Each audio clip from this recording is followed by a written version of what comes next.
So this is a question from modern India, and the question is about how did the advent of Portuguese influence the Indian trade. I started the answer by rating why did Portuguese first of all came to India.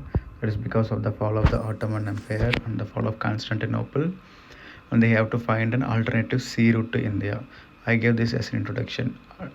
Mm, To start with the body of the question, I started by quoting Vasco da Gama's arrival in India, along with the Indian pilot for the ship.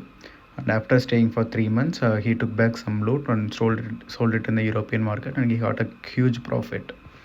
And after that, I quoted Alvaro and his arrival in India.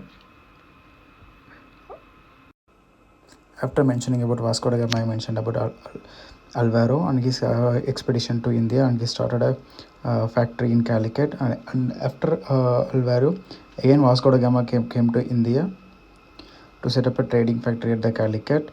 And Portuguese was the first to issue cartage, and Portuguese had uh, stronghold on Malabar and the Malacca regions.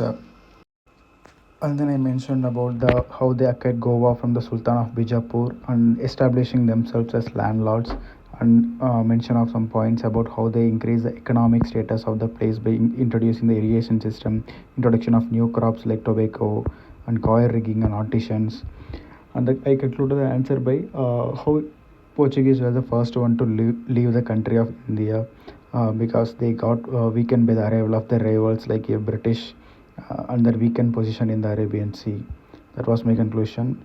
And I got a feedback like improving the structure of the answer, adding subheadings, and they asked me to include a point like establishing a number of trading ports in India, the west coast, which helped them establish a monopoly over the spice route. That, and they mentioned like it is a good conclusion, and overall I got like 2.5 marks out of 10.